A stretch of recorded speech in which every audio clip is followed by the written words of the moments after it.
motion. Do we have a second? Second, Lyle. Is there any conversation, any edits to the minutes anyone wants to discuss? Okay, all in favor? Aye. Aye. Any opposed? Okay. Yeah, but Brian, Pfeiffer's on. Oh, thanks, Bob. Kim, this is Chad.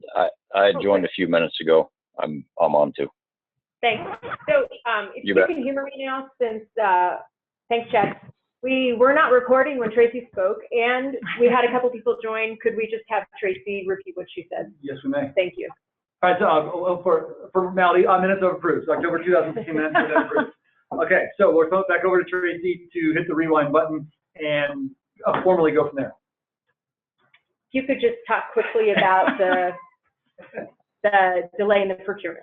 Right, so Brian talked about a protest, and here's what they're saying out in the public, and then I said, yes, that's absolutely true, that a protest has been filed at the federal level, that this is not unexpected for a contract of this size, that the contracting officer is very experienced and has been documenting every step of the way so that this can be resolved as speedily as possible, and that all along the way where we said we have not been able to discuss anything because of the integrity of the procurement, this is why.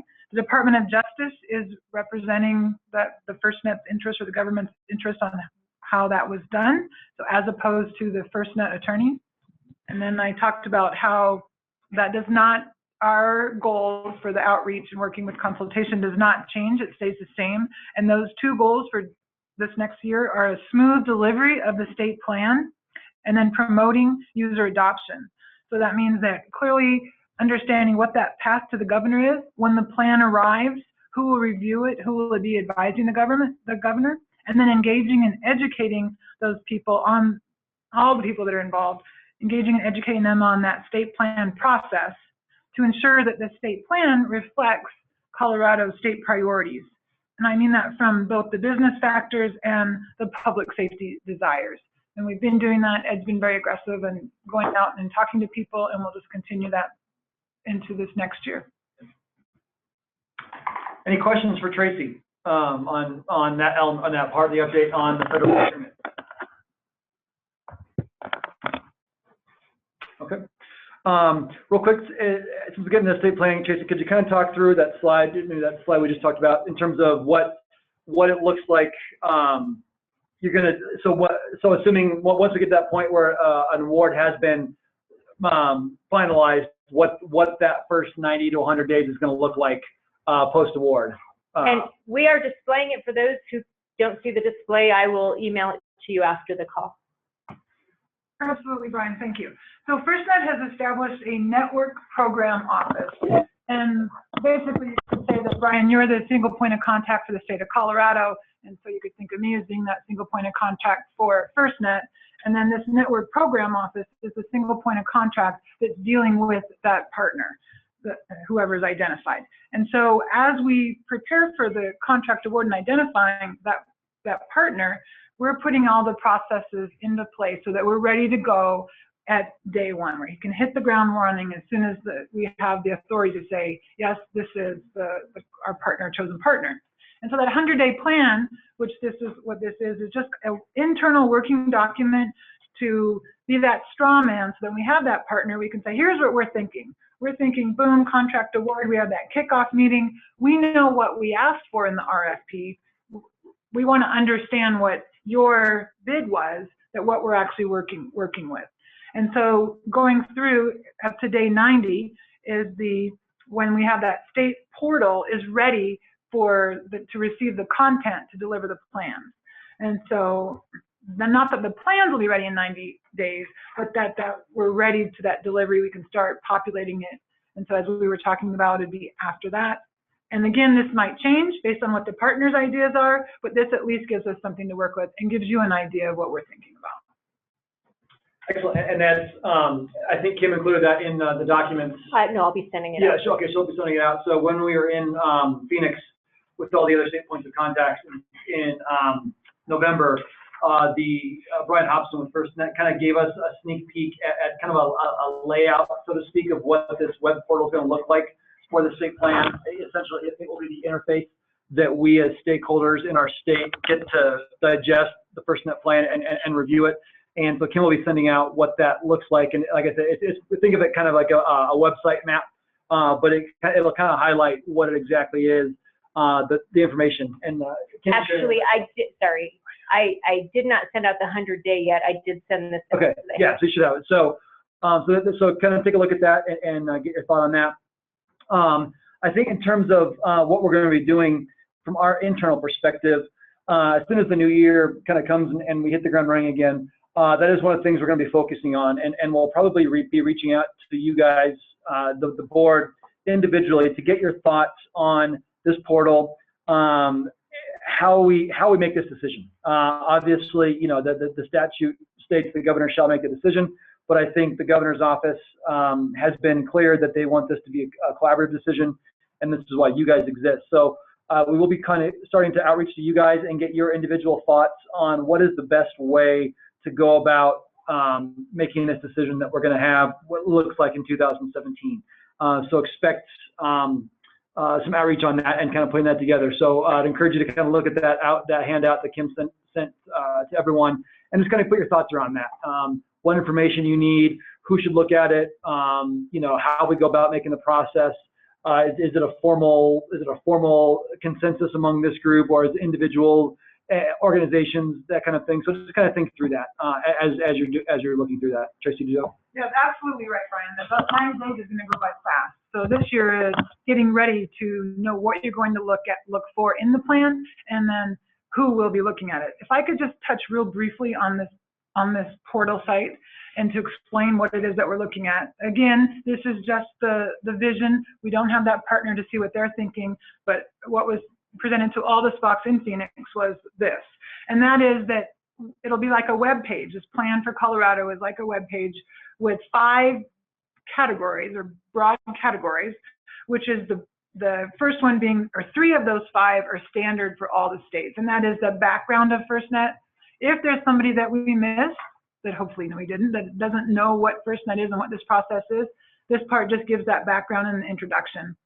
The second part that's the same for all states is that network policies, that's just how it's going to be working. And then the third part that's the same for all states is that governor's decision of that process guide of what happens if you opt in, what happens if you opt out.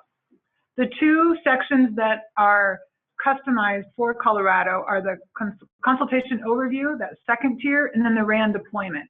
And so the consultation overview is a summary of all of the effort that has been done to educate, engage the stakeholders of Colorado. And then that RAN deployment is more the specifics of what is that coverage for your area. And so that's kind of what we see being in that state plan. There's a bottom left corner, the green part there, that's what we think that the actual users are going to be interested in. So we talk about that public site and the governor's site. That green part is what we think the agencies are going to be: cost, coverage, what does this mean to me, the devices.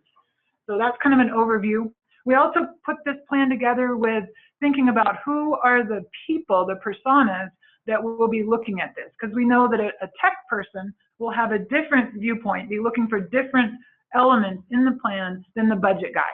And so that's why when I say, what is it that you want in a plan, who will be looking at it, that's what I want to make sure that we understand that, so that you're not going, wait, I thought you were going to have this in it. I don't see whatever it is you're looking for. So that's all part of the consultation process. Okay. Any questions? Anyone?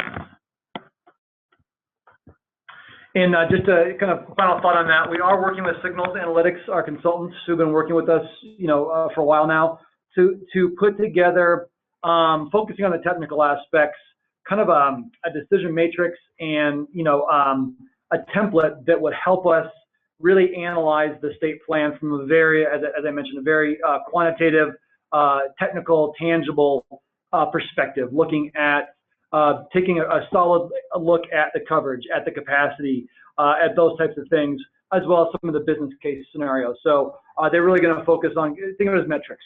So I think what they'll be doing is developing a methodology for us to take that state plan and really look at it from a quantitative perspective and be able to say, you know, here's some key metrics that we're looking for.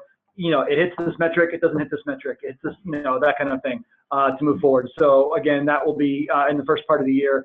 And as soon as we get a draft of that, we'll get that to the board to review, because I think that'll be critical in our decision-making process.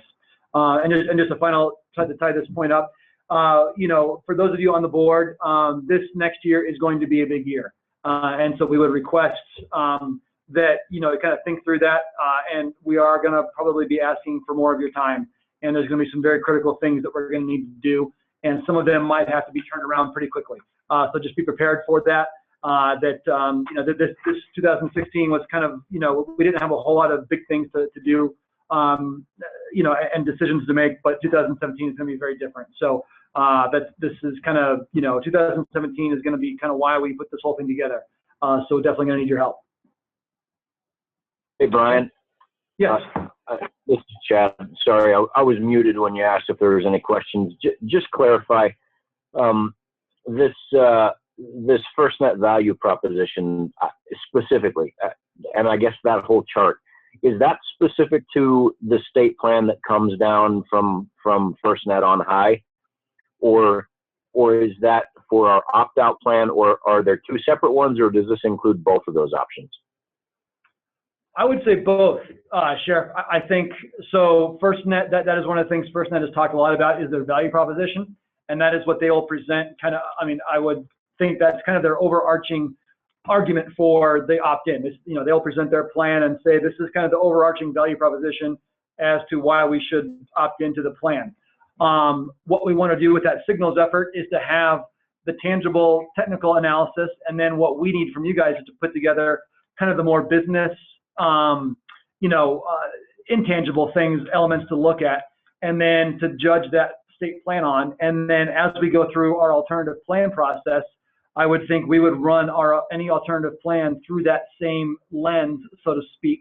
And that ultimately is what I want to do, is to be able to have these two options run through the same lens, and for us as a state and you guys as public safety to essentially make the call of, hey, this plan is better, or this plan is better, or maybe this plan might be better, but it's not realistic, so we're going to go with this plan. But that's ultimately what we want to do. Does that make sense? Yep, that answers my question perfectly. Thank you. Okay. Okay, any other questions? People that have been on mute talking into their phone? Okay. Then move on to SIGB 2.0, Kim? Sure. So in the past 2 months, the NTIA has disclosed with FirstNet support that they intend to attempt to create what they're calling SIGB 2.0 grant program.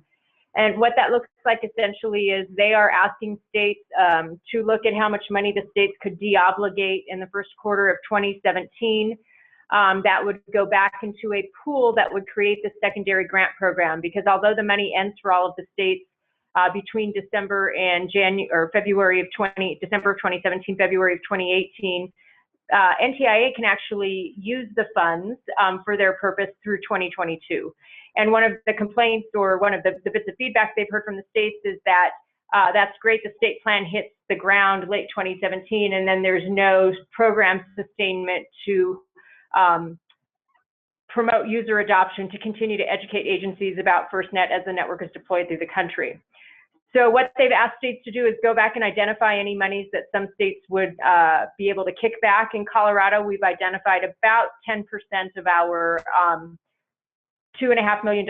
So we are going to propose to kick back about $250,000 to SIGB. That would go in a pool of money. And then the NTIA is hoping that they will see back a proposed amount of at least $25 million.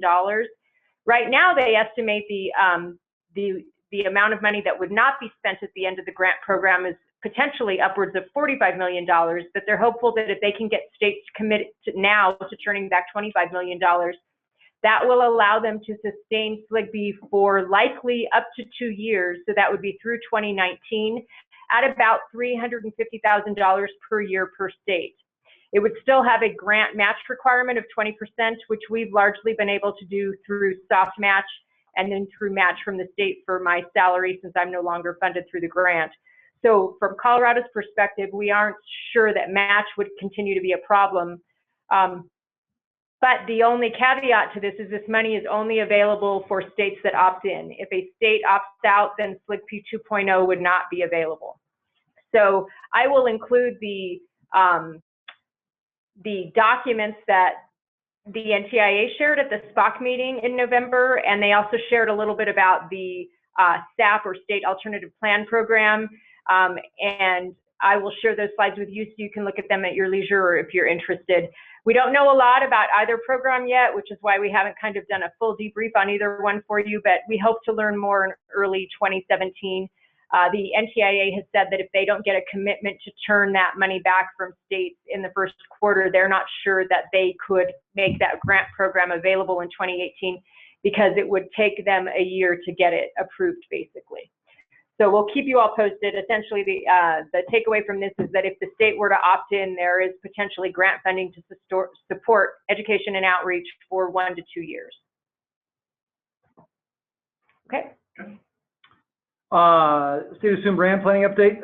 So the FCC comments and reply comments, I think we talked through this in the past, but the FCC finally put out their initial comments. This group has not been talked through. Okay, so the FCC put out comments a while back as to what the process from the FCC will be. Just to shake everyone's memory, if we choose to opt out, the FCC is the first step of the process. Essentially, the FCC reviews the technical aspects of a state alternative plan to determine whether or not they meet the core interoperability requirements.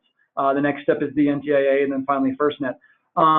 So the FCC put out comments about how this process should play out, that kind of thing, in their standard rulemaking process.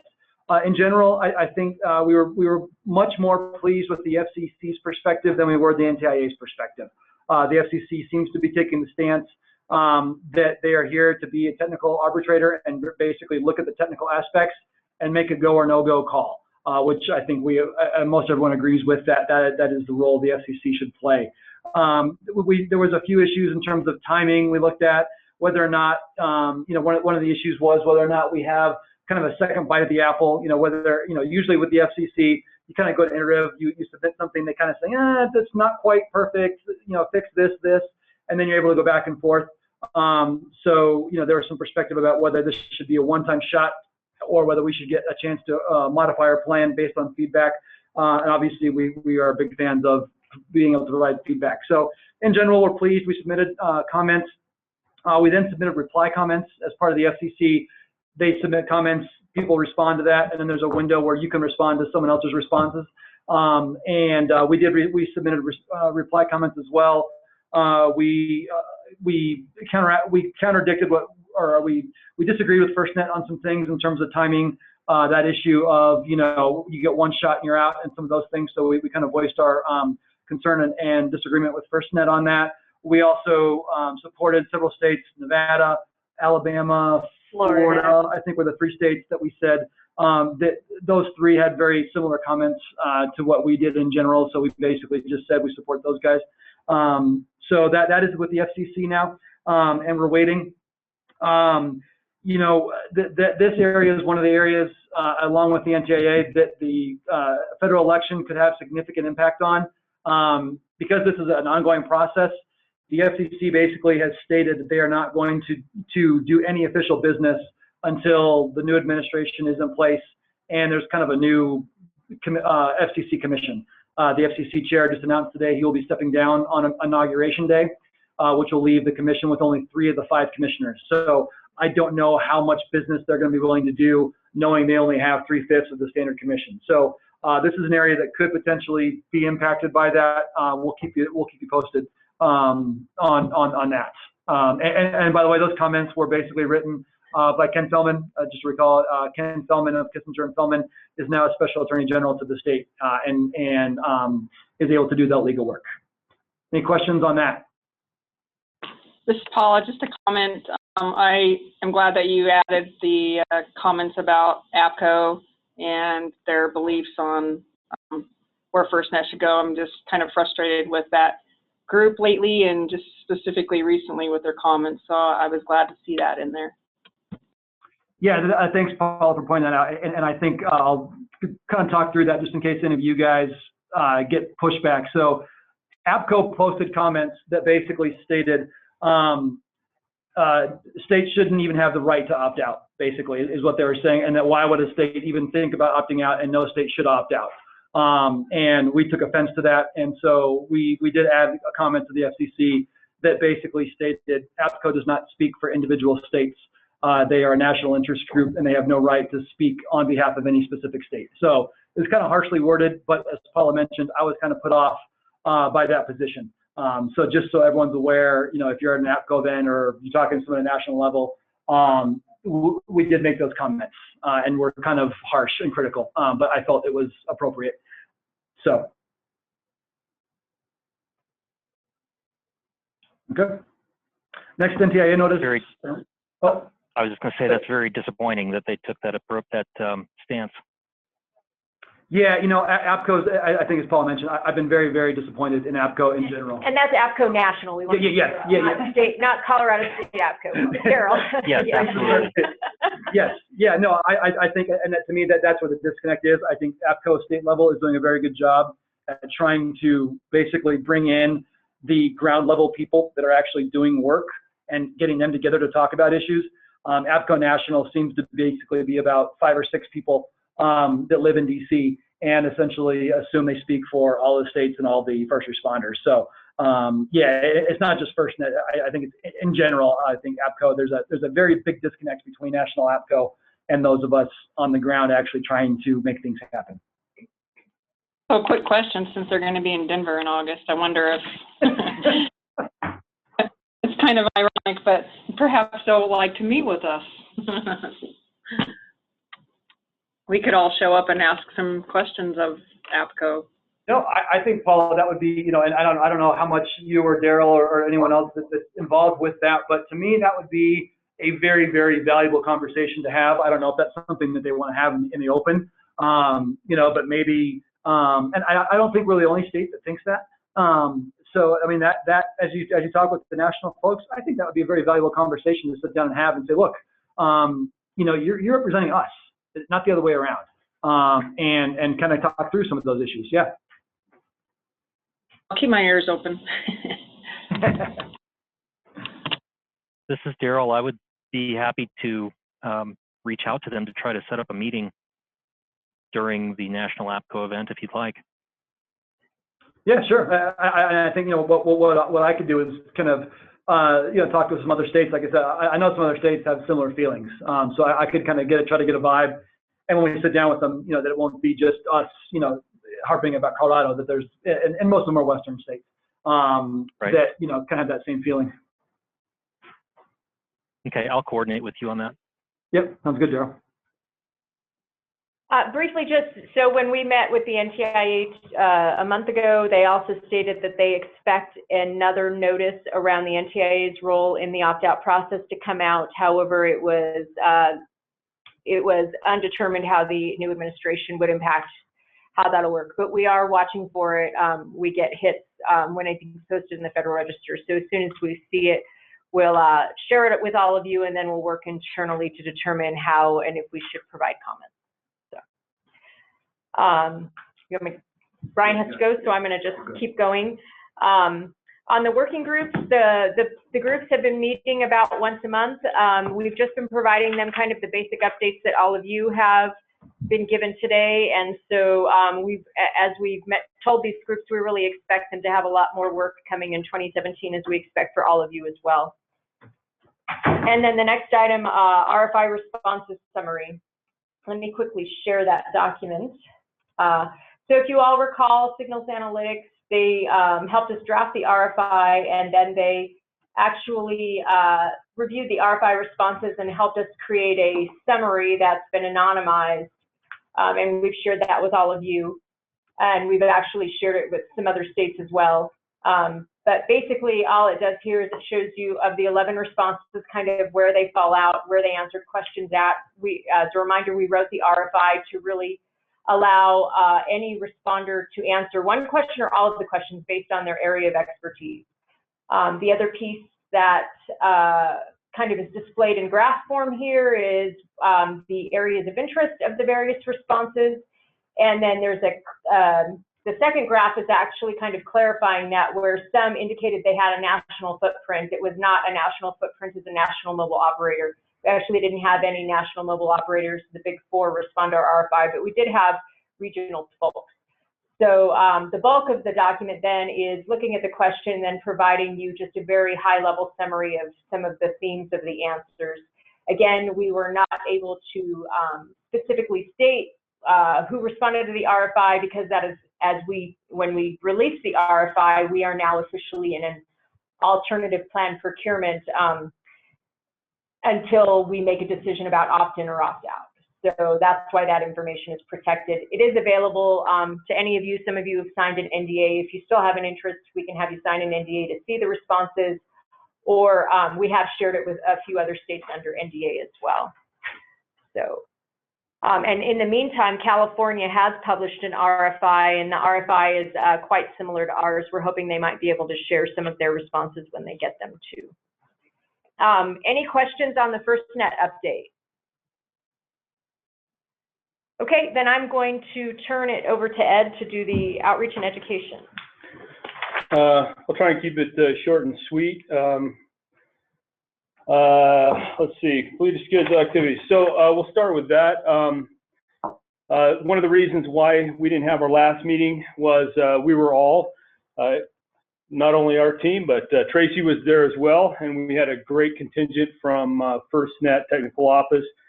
We were leading 3 sessions at the Fire Leadership Conference, and that was really exciting. In fact, I might be talking out of turn, but from that one session, or the 3 sessions we taught, especially with Mark Golashevsky and Joe Martinet, thank you. I think not only was the stakeholders in fire leadership excited about what went on, but I think it also jazzed up FirstNet as well. And so they're starting to put a lot of energy behind doing similar things in cooperation with us and with other entities throughout the country. So we're really excited about that. In fact, we finished the final touches yesterday on a blog that is co-authored by Mark Golashevsky and myself. And so my part was severely edited by Kim. She makes me look really good. But anyway, we're excited about that coming out and that opportunity there. I will also tell you that we are continuing to, I've been asked again for 2017 to serve on the Fire Leadership Conference Committee. And so our influence will be there as well again this year. If you have any thoughts or ideas, right now is a good time. Would you push those ideas to me about, especially in the LTE broadband space, what would be exciting to talk about in that? We're now, we had a meeting this afternoon and we're just looking at the options for 2017. Since we talked last, I also spoke at the 5G North American Conference, did 2 sessions there. That was, it was good, and again, our influence is across the country. Because Kim was at the FirstNet meeting, she asked me to step in to her place at the FirstNet Applications Workshop, Disaster City, Texas. And what was really exciting in that is they want to work with our team, FirstNet Colorado. They've got some opportunities with some vendors, some exciting technologies coming out, and they would like our participation in that process because they see value to the work that Kim has done and laid down a foundation, and the work that was continued this year. I won't go into great detail, but we have a couple of exciting opportunities coming up again. For the last 2 years now, I know Kim 2 years ago and last year, IWCE, did you speak last year? Yeah. Well, 2 years ago, she spoke on behalf of FirstNet Colorado. I had the privilege of doing that last year, and we have been asked again this year, so we'll be doing 2 sessions at IWCE this year. And then also we were contacted by the state of Vermont, and they've asked us to come in and help them with a scaled down version of XPS LTE. So we're excited about being on that docket. How about Southern Ute Tribe in Grand Junction? Would you like to give an update, or you and Tracy? I do. I want to say thank you. So we had, in addition to that, we had 2 wonderful outreach engagements. I want to say thank you to Paula for pulling together that Grand Junction Western Slope public safety leaders, and then to Kathy, the Southern Ute. And the engagement and the questions and the involvement from each one of those groups was just impressive and just very wonderful. I know that Kathy's working on having us come back to the Southern Ute to talk to their council. And I know that some of the people had already heard about FirstNet, but this was also a different format where we were co-presenting and then asking questions to make sure that we were getting that engagement and that information and those priorities. And if there's other board members who would like to host something similar, we would love to come back out and work with you. It was just great. So thank you to Paula and Kathy and all of you guys for that. Do you have anything to add? No. One thing that is of note to everybody, and Kathy's on the phone, FirstNet is looking at creating some sort of official consultation relationship with the tribes, a consultation document, correct, Tracy? As far as the tribal consultation, right? And so there can be direct communications and an understanding of communications between the tribe and FirstNet. And so we'll be working with the tribe and then the governing body and FirstNet as FirstNet presents that document to all understand what that looks like and how that changes the interaction with the tribes through consultation through the state. But that's coming in 2017. Right, and that's part of that just because of the sovereign nations, right, working with the states and making sure that all— Correct. Recognition of the fact that the legislation doesn't officially recognize the nation-to-nation status that the tribes are supposed to have with the federal government and the states as a go-between. So figuring that out in a way that is of benefit to the tribes. There have been tribes in other states that have expressed concerns about that. So, yeah. Okay, and then thank you for those updates. We are gearing up. We started. I actually started about a month and a half ago to start to do another cycle and re-engage our stakeholders. We were expecting perhaps some solid information concerning who the partner might be, but for reasons beyond anyone's control, that'll be pushed back. So one of the things that we will be doing, we still want to engage our stakeholders. For some of them, it's been some time since we've been to them. So basically what that's going to look like, there may be some other components, but number one, we want to make sure that we give the most accurate updates and make sure we fill in any gaps with our stakeholders. Secondly, we want to continue to cast the vision at our stakeholders about LTE technology and broadband transport network and what that might bring. And then also to really use those as times to get feedback on operations and what our stakeholders really need and desire in that in the design of that applications ecosystem and device ecosystem. So, and I'm sure there's many other things that'll come up in that process. So we've already got some things that are already on the schedule, and a lot of the not only counties and municipalities, but also agencies are starting to reach back, and so those will be on the calendar, and we'll have all that by our next meeting. Newsletter, website, and marketing, although it may not look to you like we have done a whole lot on that, a lot of energy has been put into that. We are extremely blessed and fortunate to have Sarah with us now, and she has been working diligently to get us our update that we've been talking about, our fresh look. And in fact, you will see that probably sometime tomorrow or at the very latest by Monday. She has redesigned our newsletter. So take a look at it, and it looks fantastic, as well as some of the updates we're doing to the website. Sarah brought in a fresh idea of putting a timeline on our splash page on that first page that you see. And that's going to give us an opportunity to highlight not only things that are important in FirstNet and what has gone on there, but also things that we've done in the state that we want to highlight. And the medium that she's used allows us to, not only just put text in there with a picture, but we can also, if there was a key tweet that went out, we can show that, or a key web page or something. So that's fantastic. We're excited about that. And then also in the newsletter, if you would pay attention to, there is a social media, what's the word? Survey. there's a survey that we would like everyone in this group to fill out.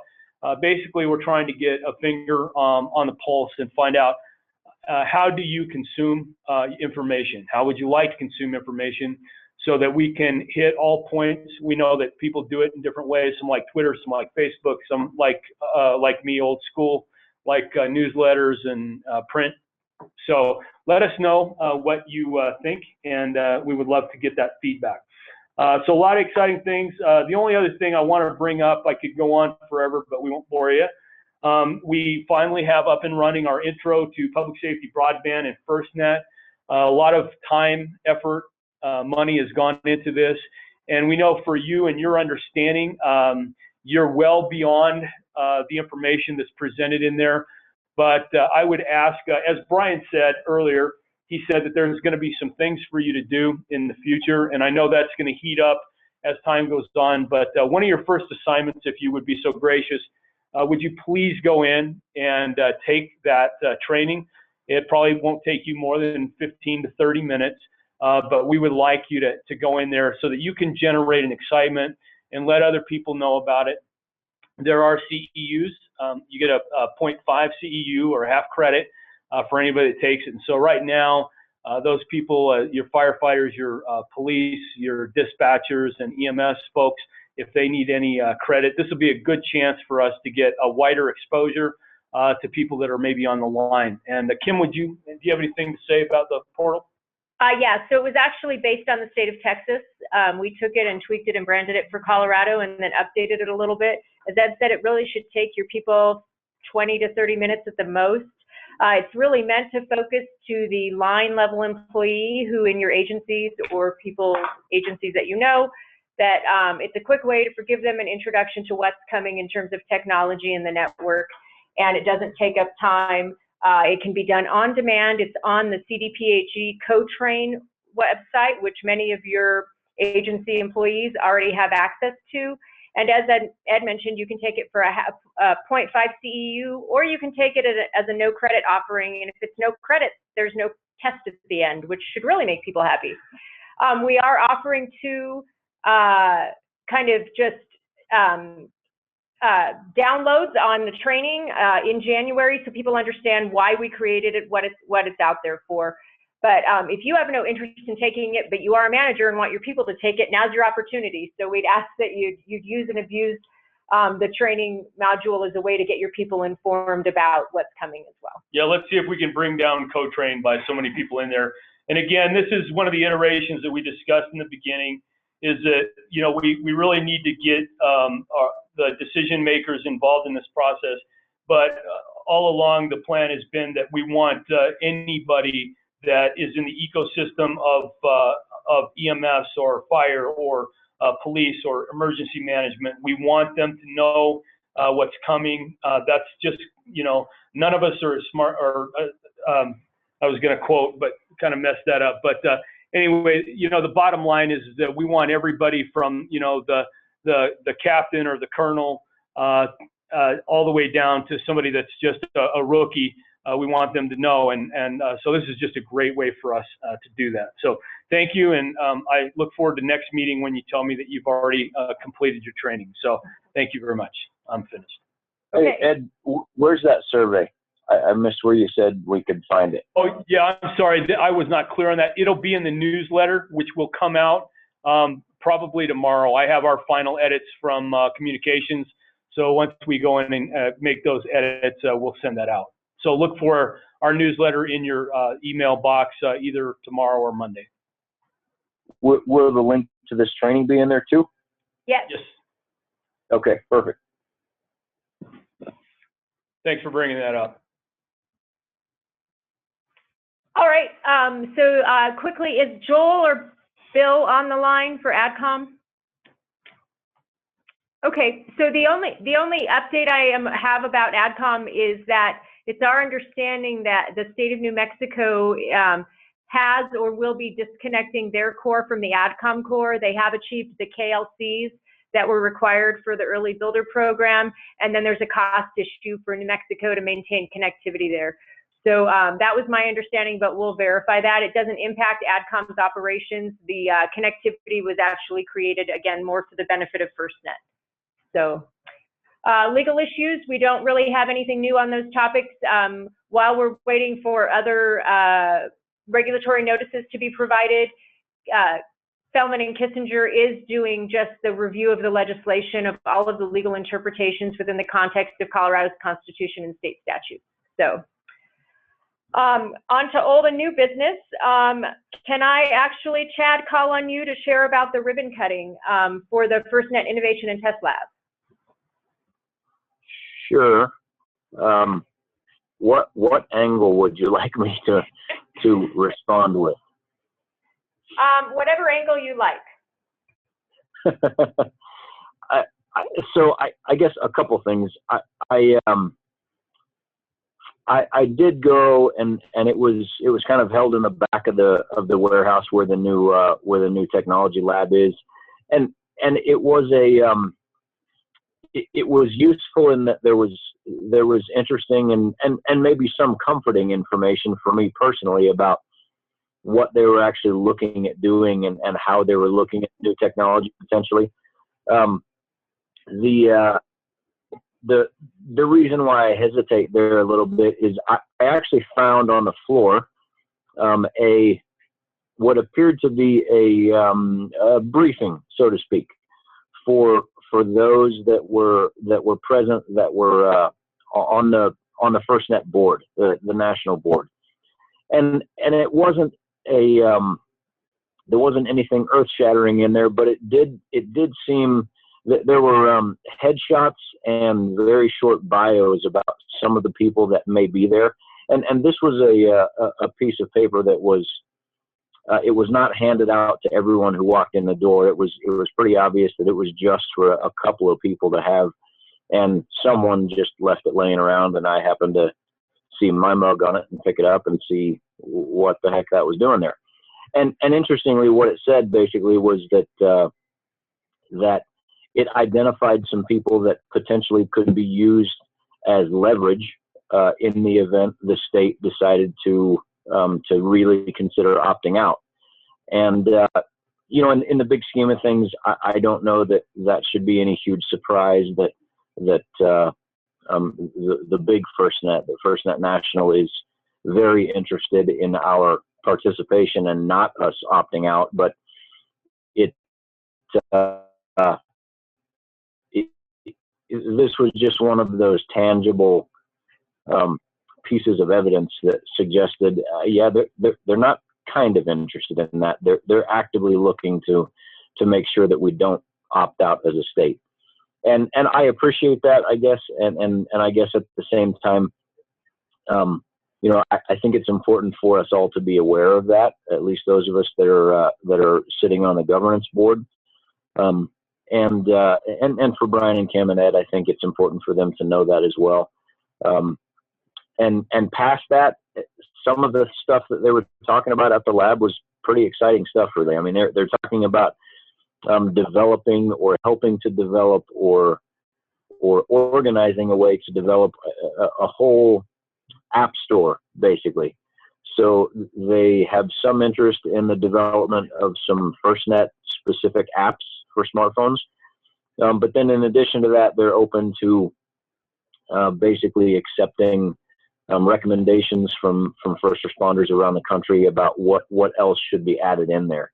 So their idea would be that whenever these devices come out, that they would be kind of preloaded with that again, app store, for lack of a better way of putting it. You know, the event wasn't super long. There were, I would guess, probably a couple hundred people there that seemed to be, you know, dignitaries from around the area, and then also some from around the country a bit as well. But it was a good experience. It was just one of those that was a bit surprising to see such obvious evidence that they're interested in trying to be influential in a very specific direction. Is that kind of what you're after, Kim? Yep. I actually wasn't after anything. I was after whatever you were interested in sharing, and Tracy had asked to have you speak about it. So Yeah, thanks, Okay. Chad. All right. I want Yep. to just add that the briefing is a typical document when you have the senior people, that those read-aheads of here's what you're walking into, here's who's going to be there, here's what they look like. It's a instead of going, you don't bumble around. And when you talk about those specific people about using as leverage, that's all part of making sure that the people are educated and informed about that process, that no matter what, even if Colorado does choose to opt out, it's still the same network. And so we want it to be successful. And so it's just making sure that we're reaching there to talk to everybody. I'm glad to hear you say that you find some of the stuff exciting. I do too. And I really appreciate you taking the effort to come down to Boulder. I know that's a long way for you. You were one of the people that I was hoping to follow with Paula and Kathy and have us come out and talk to the people of your area. Okay. I will add one other thing too. I was in and I wish I could remember exactly who it was I was talking to there toward the end. I know that it was one of the guys that was at that meeting that we had in, was it Thornton? From FirstNet National, where one of the things that they mentioned was that there's an awful lot of technology that is somehow included in this RFP for the national partner that they can't talk about right now. And I think the only reason they mentioned that is because I, as you know, any of you that have been around this group for very long, can pretty easily recognize that's what I mention most often, is that there has to be some new technology in order for this network to work. And so it was around that discussion, but they did say that there were lots of things that they wish they could tell me about in terms of technology that they just can't yet. So I am, I'm interested in what exactly that is and when they can start talking about it.